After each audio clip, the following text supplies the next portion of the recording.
All right, everybody, how you doing? Hopefully you're enjoying your day. Glad that you clicked onto this video. Really appreciate that. You know, spending time with me for a few moments of your day. So I always appreciate when you do that. We know the NBA, much like the NFL, I say probably those two sports mainly. Once their season ends necessarily on the court or the field, their season doesn't really end because it's ongoing. There's always something in the news. So you saw the title, the NBA offseason picking up. There really is no offseason with the NBA or the NFL. But last night was another big moment on the NBA calendar. We had the draft, which I guess is kind of like the unofficial beginning to the offseason. So we'll talk about draft. I watched it. I was in the comments for the draft watch party over on Sports Empire Network, which if you missed it was great. Coach, Slay, Leon, they were great. So I had a lot of fun over there. Talk a little about some of the picks. I also have to talk about my Celtics and what they did during the draft because some people might have been a little confused by what they actually ended up getting. So I'll talk about that. Talk about what's going on in terms of the trade market. We've seen a couple of moves already. But mainly, what now happens after the draft. There's going to be some questions about certain players. We'll address those a little bit. And yeah, like we do. Have some fun with this. So, of course, I got to bring up a little extra screen here. Actually, let's stay over here. So, the draft last night, like I said, Wembanyama, what a shock. He went number one. Wembanyama looks like a guy who is built for this. He did interviews. He has personality. He seems like he's going to be really good in front of the microphone, which I think is a big deal. Being the number one pick, he's going to be seen as the standard bearer for the rest of this class with a lot of the hype that he has coming in with him. Don't expect him to live up to it right away, but, his greatness will shape how this class is remembered, of course. But we know that he's going to San Antonio. Greg Popovich has won with other big men that went number one. Tim Duncan, David Robinson. Now he has Wembanyama. We'll see how long it takes to build a winner around him in San Antonio. Or with a lot of the foundation that's been built, Wembanyama added to that, obviously solidifies it. And now maybe this group can start making some moves in the Western Conference. There's a lot of pressure to put on, obviously, a young man in Wembanyama, but that's kind of what comes with the territory being the number one pick. With all of the talk about him, it seemed like it's been like 2 years we've been hearing about this guy. So now he's officially in the NBA. I can't wait to see him on the court. I'm sure most of you feel the same way. All right, so next up, we're going to talk about Scoot Henderson. I got Damian Lillard on here. We'll explain that in a couple of seconds. Wembanyama went one. Brandon Miller, who we learned like before the draft was going to go number two. I mean, I probably should have had a graphic for Brandon Miller because he's been an interesting character already. I mean, he's talked about Paul George being his GOAT, because that's the guy he grew up watching, not Jordan or LeBron. Okay.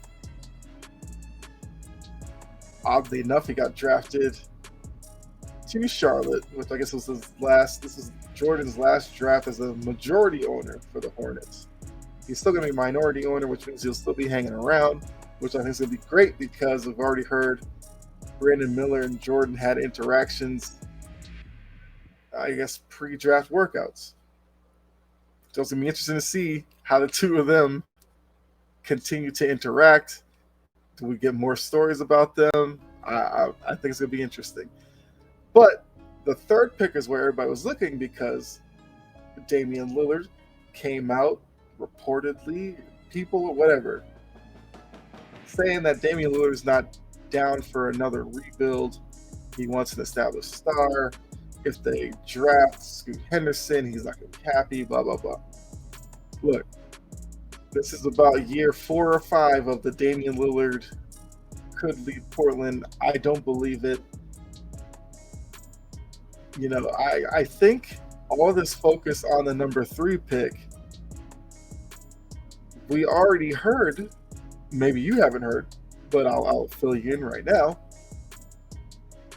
Portland made an offer to Brooklyn trying to get Mikal Bridges. They were offered the number 3 pick, which would be Scoot Henderson, or I guess if Brooklyn wanted somebody else there, but obviously I'm assuming they would take Scoot Henderson, plus Anthony Simons. Brooklyn said no. So it's not like Portland didn't try. They just didn't find a trade partner. So now they have Scoot Henderson. I guess technically if they wanted to revisit that with another team, you could trade Simons, Scoot Henderson, maybe a future pick to try to bring somebody in. Maybe somebody bites at that, maybe not. But, Portland obviously has plans if Lillard wants out officially, because there's reports that Lillard may want out, but he doesn't want to come out and officially say it because he doesn't want to be painted as some bad guy. Which, if that's true, come on. So he wants it to be a situation where Portland gets the idea he wants out and Portland jumps on it. So then Lillard could turn around and I guess save face with Portland and be like, I wanted to stay, but Portland obviously had different plans.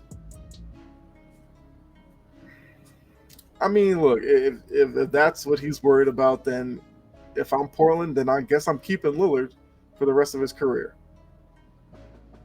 That's how I would go about it. So if that's what Portland's thinking, then they obviously feel like Scoot Henderson is somebody who could play along Dame Lillard, probably take some pressure off of Lillard scoring-wise, ball handling as well.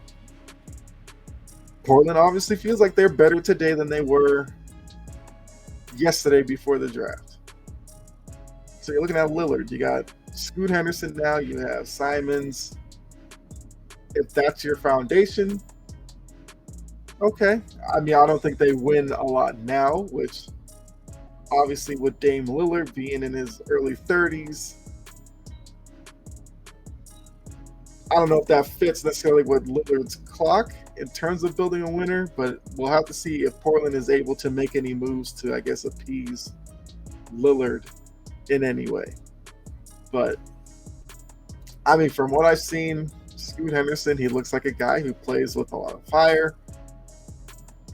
Ball handles, his jump shot's going to be a question, but, I mean, he's on a team with Dame Lillard, so if he's a guy who can get to the paint, kick it out to Lillard to make it a little bit easier on him, that seems like a perfect fit.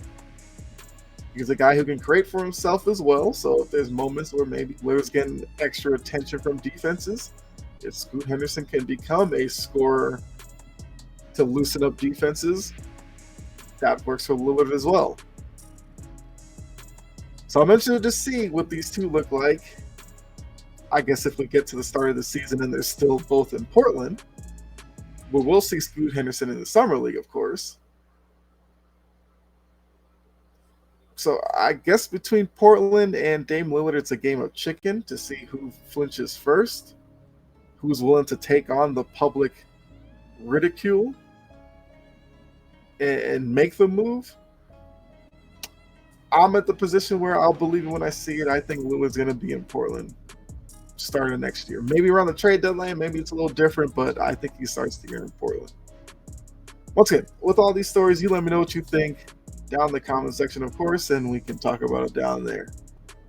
All right, so next, Jordan Walsh. That's who I have here up on the screen. He's a guy that, he's who the Celtics took. I remember a little bit about his game from a couple of games I saw of Arkansas. But after they picked him, I had to go ahead and, go to YouTube, check out some videos on him, and I, jotted down some notes mentally about him. Well, I guess I have to explain all the movement from the Celtics. Why did they do it? So they had the 25th pick, which came via trade through Washington.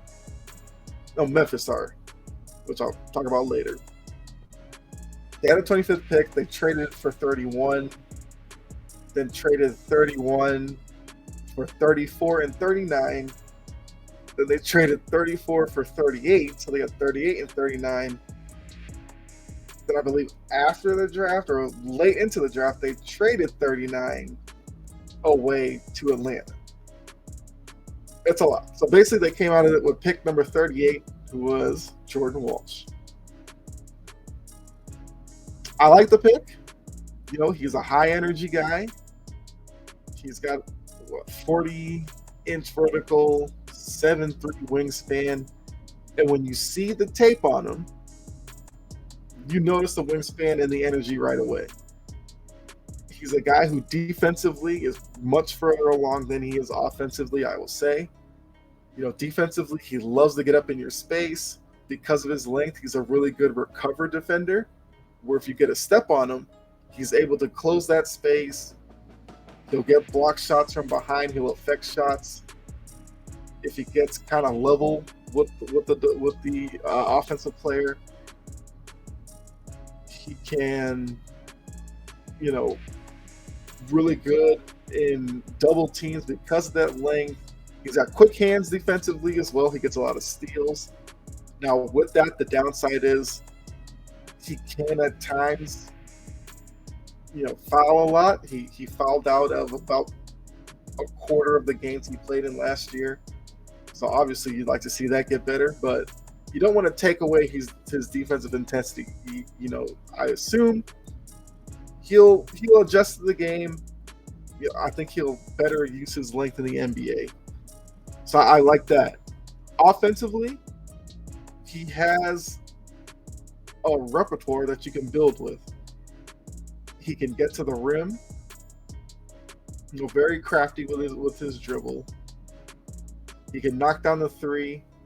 Although he seems like he's better at a three he can step into, or maybe take like a rhythm dribble and shoot it, as opposed to just catch and shoot. I think catch and shoot was his probably the worst aspect of his offensive game. But that's something that he could definitely work on in the NBA as well and become better at it, because I think with his jump shot, it's not like it's a terrible form or anything, so I expect him to be even better at catch and shoot threes. That's what I say. So he gets to the rim. He's like a menace on the boards, which once again goes with the length that he has, his leaping ability. I think the biggest thing I saw was he's a constant mover on offense. When guys are driving to the hoop, he's one of those who can find an opening through the defense, slash to the rim. You can dish it off to him. He can finish at the rim. He's a dunker. When teams played zone against Arkansas, he's that guy who kind of played in the middle of the zone. Think of like Bam Adebayo, where he operates a lot with the Miami Heat. Jordan Walsh can do the same thing. He can pull up from there, quick little up fake, get to the rim. So I like a lot of the parts of his game. I think another downside was I didn't really see a lot of posting up from him. But when he did post up, he's a pretty good passer out of the post as well. So I'm interested to see what Brad Stevens, Joe Mazzulla and the coaching staff, what their plans are for Jordan Walsh. I don't know if we'll see a lot of him next year, of course, but I will be tuning into the Summer League for sure to see what he looks like. So I'm excited for the pick.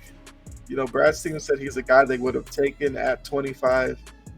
But like I said, moving out of this first round into the second round now allows the Celtics to use the full mid-level exception. So I think it's a smart planning on Brad Stevens' end, because that mid-level exception can be used to bring in an impact player. Okay, I guess a role player. But role players have impact, so an impact player. But now we have to see who they use it on. All right, so next, as I just mentioned, Summer League starts July 7th.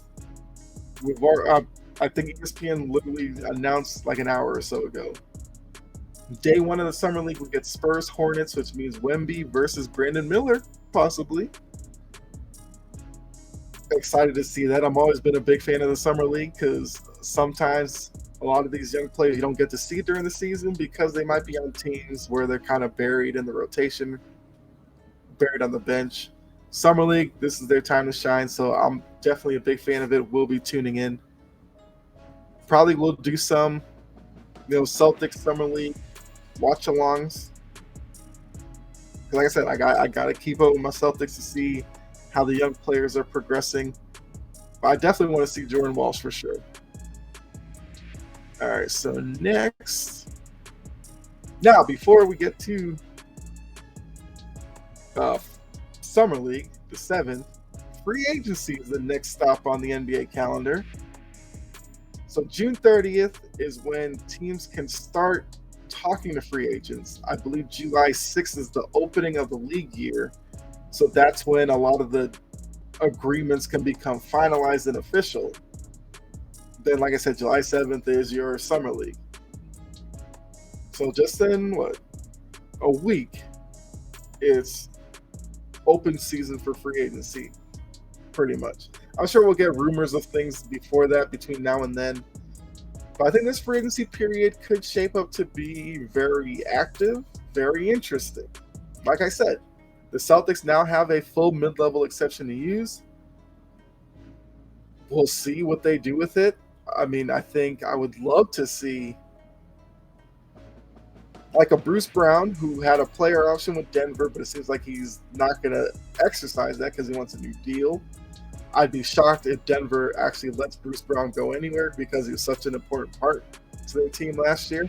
But in the off chance that he finds himself actually out there on the market, I wouldn't mind seeing the Celtics using the mid-level. Maybe if they could free up some more money and bringing in a guy like Bruce Brown.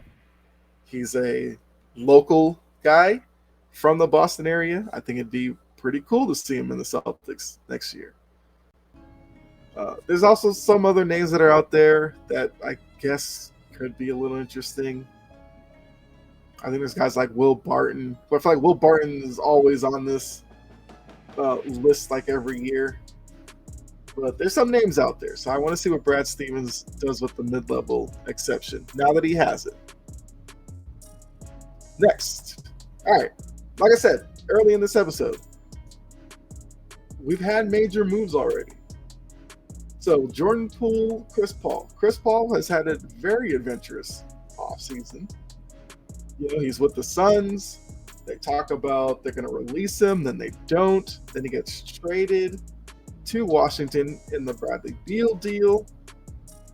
But then yesterday, I think it was like an hour or so before the draft, we learned that he was traded for Jordan Poole. So now Chris Paul is a Warrior.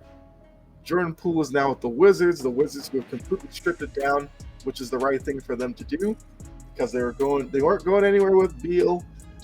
So they moved him first. Then once you move him, there's no reason to keep, some of the other pieces that they've had on there. So they're going completely kind of youth movement, trying to acquire as many draft assets as they can. I think for the Bradley Beal deal, they got a bunch of like second round picks or whatever. The Chris Paul deal, they got like a future first. It's like 2029, 2030 or something like that. It's off in the distant future, I believe, but it's still something to trade.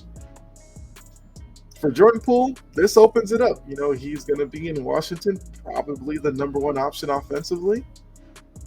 I'm sure he's going to have a lot of, high-scoring nights. And we'll see what that does for him in terms of maybe value for Washington to move or build around. It's his opportunity. Chris Paul in Golden State, interesting, but I think this has more to do with Draymond Green. Draymond Green, if you remember, opted out of his deal with Golden State, hasn't signed anywhere yet. Find it a little odd that he opts out and the team trades Jordan Poole. If Draymond Green opt out and kind of let them know that he's willing to come back, but Jordan Poole's got to be gone. It's either him or I. I don't even know if that happened, but it just seems odd that these two had their altercation last offseason. Went through the year. Poole had a terrible playoffs, I would say, after a really good finals the year before. Then the very next offseason, Jordan Poole gets traded away. Draymond has opted out, and it kind of seems like all indications are he's going to go back to Golden State now. So interesting. For those of you who might be conspiracy theorists, that's something for you to chew on. So Draymond Green comes back, if he does. Like I said, to say if, because it's not official. You're looking at a team with, I guess, a closing lineup of Chris Paul, Steph Curry, Klay Thompson, probably Andrew Wiggins, and Draymond Green. It's a very small lineup. It's interesting in the fact that the Warriors play with a lot of movement and I don't know, I wouldn't call it chaos, but it's a lot going on. Chris Paul's a guy who, when he's on the ball, running the point, usually a lot of half-court sets, him directing traffic and all that. So how does that work with the Golden State system? Is this just the first move and maybe another move for Golden State? Because could, Kerr Dunleavy, who's first year on the job in the front office as the head guy, did they bring in Chris Paul to maybe use him for something else? I don't know. A lot going on here, but for right now, Chris Paul, Draymond Green, Steph Curry are on the same team. I don't think it makes Golden State any more of a contender in terms of challenging Denver next season. It makes them interesting. I'll say that. But I do think that's something to watch. Is this the only move Golden State's going to make in this offseason? So next up, Porzingis, who I just talked about. Washington made the move with Bradley Beal. Well, the next move was they traded Porzingis.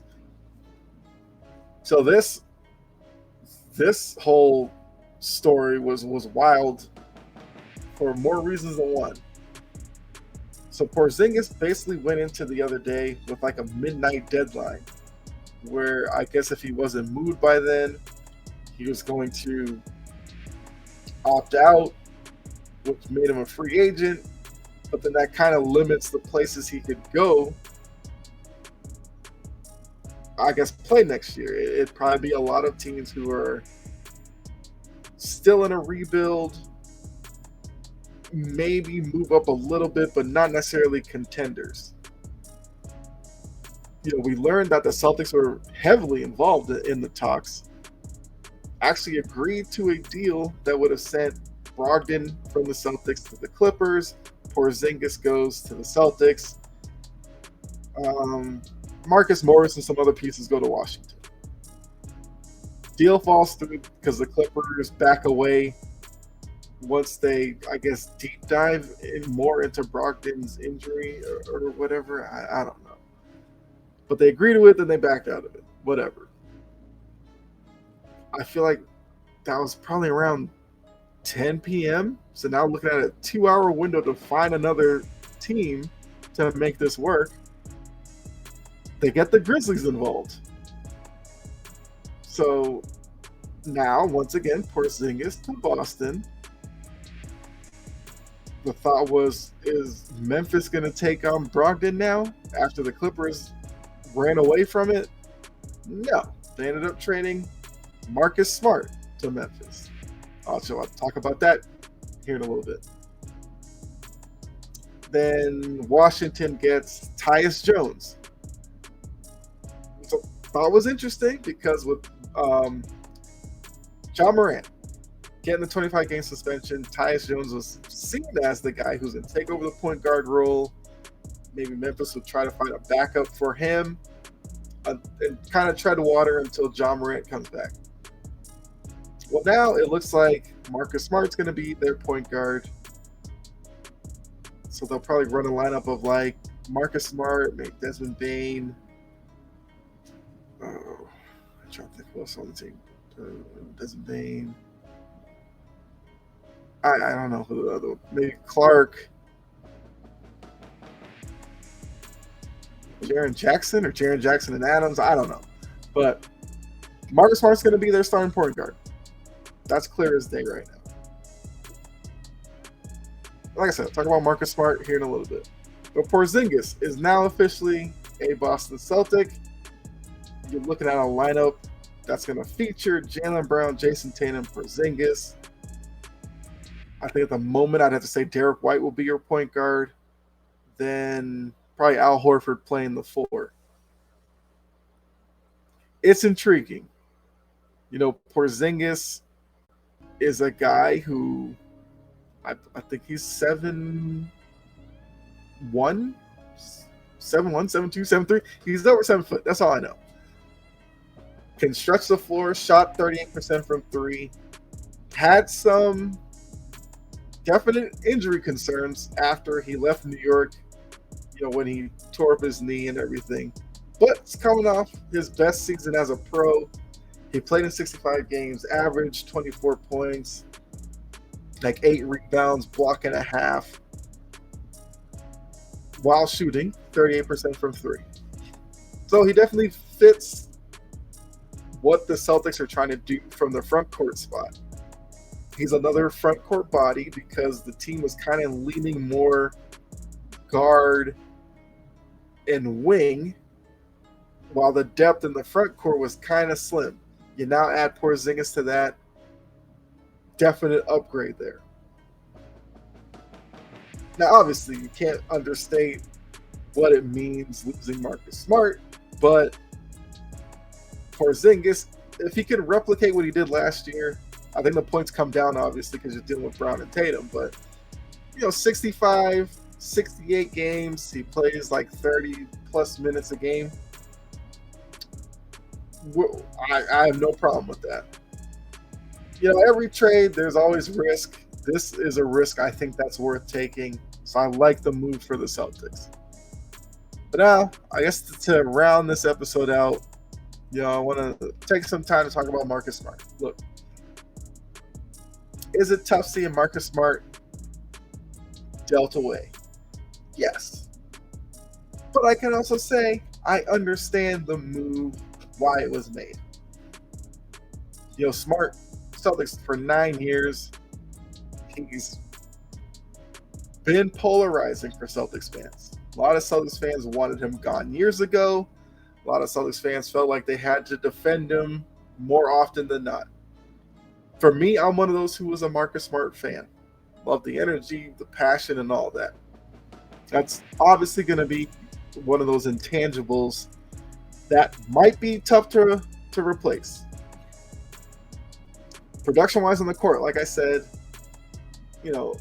Porzingis production, you would say, would outweigh Marcus Smart.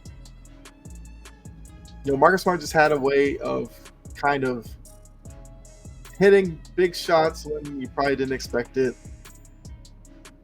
He took on the point guard role this past season. It was pretty good in my eyes.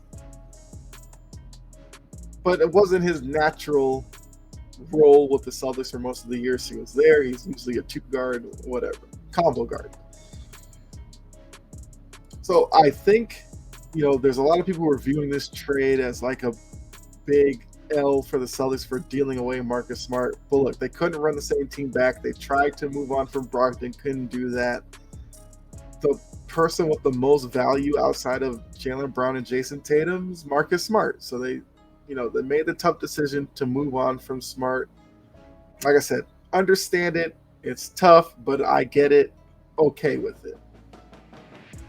In fact, if you really look at this 3-team trade, each team kind of got what they wanted out of it. Washington, they get assets. They get a young, not a young guy, but they get assets for it. They do get a young guy in Tyus Jones who will probably be their starting point guard next year to run in the backcourt with Jordan Poole. His job's going to be to get Jordan Poole all the shots he needs. For Memphis, what do we say about Memphis going into this offseason? They need maturity. They need veteran leadership. Well, insert Marcus Smart there. They get what they need. They get a point guard to hold the seat while Ja Morant is out for the first 25 or so games. He's a guy who fits the grit and grind culture of Memphis teams from years past. If that's when they get back, if that's what they want to get back to, without kind of the, I guess, clownish aspect that it kind of turned into last season, insert Marcus Smart. And as I just said, the Celtics got what they wanted in front court depth, stretch floor big, rim protection outside of Robert Williams and Nia Porzingis. So I think it's a win-win-win all around. But yes, I will say it's going to be tough not seeing Marcus Smart opening night in a Celtics uniform. So obviously for me, when Memphis plays the Celtics in Boston, I will be tuning into that game more intently than any of the other games because I just want to see what it's going to be like. Obviously, the Celtics are going to have a video package for Marcus Smart. I thought it's going to be a very emotional night for him and the fans. So I can't wait for it. But yeah, like I said before, I think this offseason is going to be very interesting, very active. Like I just showed you, we've already had those two moves, the Bradley Beal move before that. There's still major names out there. What's going to happen with Zion? Will this smoke about him possibly being dealt from New Orleans actually come true during free agency? Damian Lillard, is he so fed up with Portland now that he's just going to bite the bullet and request a trade? Or is it all talk like previous years? We've heard, Paul George might be available. The Knicks are looking to move Obi Toppin. So there's some names that might get moved,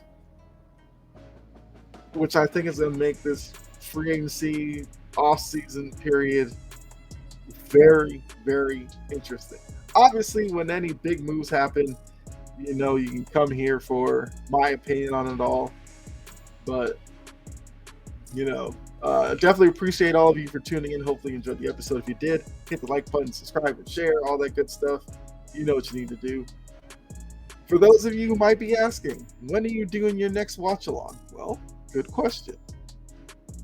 I've scheduled a watch-along for Saturday night, USA versus Jamaica opening match for both teams in the Gold Cup tournament. U.S. squad's going to be a little bit different from Nations League, but I'm still going to be watching to see who steps up. So that's the next watch-along that we will have. So hopefully you tune in for that one. The last one was the USA-Mexico game in the Nations League. Had a lot of fun. A lot of new faces were in the chat, which I definitely appreciate. Would love to see some more of you over there. Then after that, we'll see. Like I said, I'll probably do as many Gold Cup games for the U.S. as I can. We'll definitely do some Celtics Summer League. So the watch-alongs will continue. I'd love to do probably at least one a week from here on out. But yeah. So definitely look out for that. Saturday night, 10 o'clock, 10 p.m. is the next watch-along. Like I said, we'll see what this USA, I guess, B squad or C squad, if you want to label it that, what they can do in the Gold Cup. Can the U.S. make it back-to-back, win the Nations League, win the Gold Cup? So that's going to be a lot of fun. Hope to see you there. Thanks for tuning in. As I always say, be safe out there. God bless, of course. Catch you next episode. Enjoy the rest of your day. Also, I guess I have to say, praying for the families of those who were affected by the submarine, story. Going down, see the Titanic imploded. They're presumed, dead and everything. So, thoughts and prayers with the loved ones of those people who were on the submarine. So, had to get that in there before leaving you all. But thanks again. Enjoy the rest of your day, and I will see you later. Oh, I guess one last thing. Make sure that you do subscribe to Sports Empire Network, because that's where you can find me when I'm not here on my channel. A lot of shows over there that are very entertaining. I'm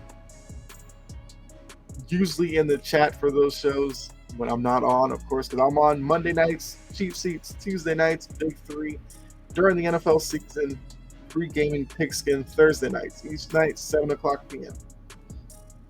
But you got coffee and sports in the morning, every morning, 9 a.m. All these are Eastern, because I'm Eastern time zone. We got a college football show coming back pretty soon. Big Dogs on Campus. Sundays during the NFL season. Have the NFL pregame show, get you situated with all that. Got wrestling show, Line in the Sand, Tuesday nights. Wire to Wire Wednesdays. Two Guys in Hockey talk during the NHL season Wednesday. So a lot of stuff going on there, and there's more shows to come. There's a baseball show Thursday, WNBA, too much. So go over there, subscribe. I guarantee you'll enjoy it. Well, obviously especially for you that are new, after you subscribe here, go subscribe over there.